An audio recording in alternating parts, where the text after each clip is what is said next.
Parménides suele ser presentado como un pensador abstracto, casi desligado de lo real sensible, y muchas veces incorporado sin mayores matices a una tradición idealista del pensamiento filosófico.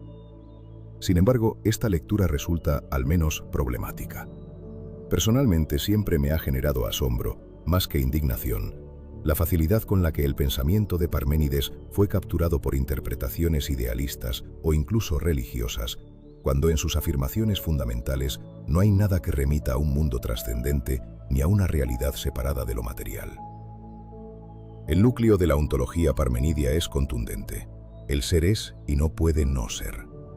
No hay en esta afirmación referencia alguna a una creación, a un origen externo o a una instancia superior que funde al ser.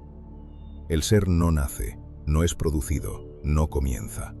Simplemente es. Esta autosuficiencia ontológica excluye toda forma de trascendencia y sitúa el pensamiento de Parménides en un terreno profundamente materialista, aunque no empírico en el sentido moderno. En Parménides, el ser no tiene origen ni fin. No ha sido creado y no puede dejar de ser. No está limitado por nada exterior, porque fuera del ser no hay nada.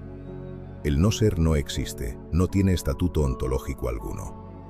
Esta negación radical del no ser no es un artificio lógico, sino una afirmación fuerte sobre la consistencia de lo real. No hay vacío absoluto, no hay ausencia total, no hay un afuera del ser.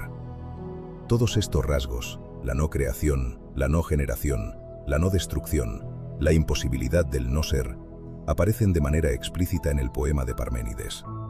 Y es precisamente allí donde se insinúa con notable claridad la idea del infinito, aun cuando no se mencione o cuestione explícitamente. El ser es infinito no porque sea una suma interminable de cosas, sino porque no admite límites externos. Un ser que no tiene origen, que no fue creado, y que no puede dejar de ser, no puede ser finito en un sentido ontológico estricto. Su infinitud no es cuantitativa, sino estructural. El ser parmenidio existió siempre y existirá siempre. No está sometido al tiempo como sucesión, porque el tiempo, entendido como devenir, implicaría la introducción del no ser, lo que fue y ya no es, o lo que aún no es. Desde la perspectiva de Parménides, estas categorías no pueden afectar al ser en su consistencia. El ser no deviene, no cambia, no se fragmenta. Es pleno, continuo, homogéneo. Esto implica que su tiempo es infinito, su espacio es infinito, y su materialidad también en sus estados temporal y espacial. Este carácter compacto del ser ha sido interpretado muchas veces como una negación del mundo sensible. Sin embargo, puede pensarse de otro modo. Parménides no niega la experiencia, sino que se niega a otorgarle estatuto ontológico último. Lo que cambia, lo que aparece y desaparece, pertenece al ámbito de la opinión, doxa. No porque sea ilusorio, sino porque no alcanza el nivel de necesidad que exige el pensamiento del ser como tal. El error no está en percibir el cambio, sino en atribuirle al cambio un valor ontológico absoluto. Desde este punto de vista, el materialismo de Parménides no es un materialismo de la percepción, sino un materialismo ontológico. No describe cómo se nos presenta el mundo, sino qué debe ser el ser para que algo pueda presentarse. Y es justamente esta radicalidad la que lo vuelve incómodo y tal vez la que explica su posterior apropiación por tradiciones idealistas.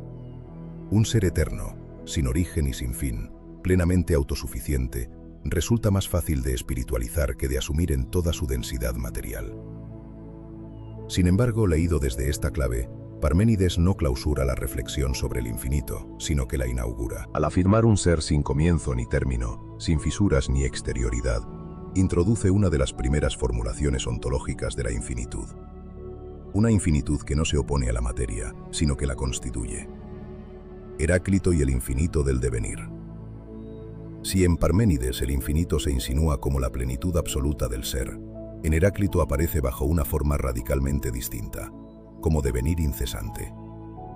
No hay en Heráclito un ser inmóvil que se conserve idéntico a sí mismo, sino un mundo atravesado por el movimiento, la tensión y la transformación permanente.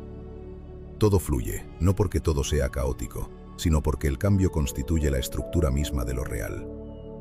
El devenir heraclíteo no debe entenderse como un simple desplazamiento superficial de las cosas, sino como una dinámica profunda. Nada permanece idéntico, porque la identidad misma es el resultado momentáneo de una tensión. La realidad no se compone de sustancias fijas, sino de relaciones en conflicto. En este sentido, la célebre idea de la lucha de contrarios no describe un accidente del mundo, sino su ley más íntima. Los opuestos no se anulan, sino que se implican. Día y noche, vida y muerte, reposo y movimiento no son términos excluyentes, sino polos de una misma realidad en tensión. Es precisamente esta tensión la que hace que el mundo sea inagotable. Allí donde la identidad se disuelve, el devenir no se cierra nunca sobre sí mismo. El mundo heraclíteo no puede ser clausurado porque siempre está siendo otro. El símbolo del fuego ocupa aquí un lugar central.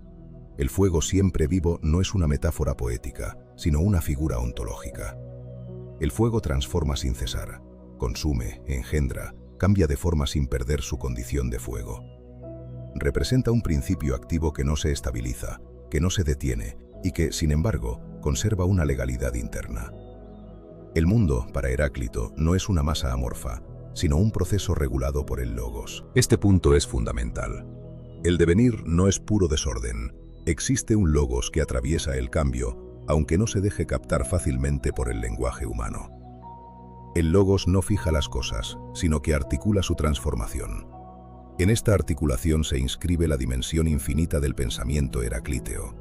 El logos nunca se agota en una formulación definitiva, porque el devenir que ordena no se detiene. Desde esta perspectiva, el infinito en Heráclito no se presenta como eternidad inmóvil, sino como repetición sin identidad. No se trata de que el mundo sea infinito porque dure para siempre, sino porque no puede ser reducido a una forma final. Cada estado del mundo contiene en sí mismo su superación, su paso a otro estado. El devenir es infinito porque no conoce un punto de cierre. En contraste con Parménides, Heráclito piensa el ser desde el movimiento y no desde la consistencia. Pero esta diferencia no implica una contradicción absoluta. Ambos piensan el infinito desde registros distintos. Parménides desde la imposibilidad del no ser, Heráclito desde la imposibilidad de la detención. Uno afirma un ser que no puede dejar de ser, el otro un mundo que no puede dejar de cambiar. En ambos casos, el infinito aparece como condición ontológico.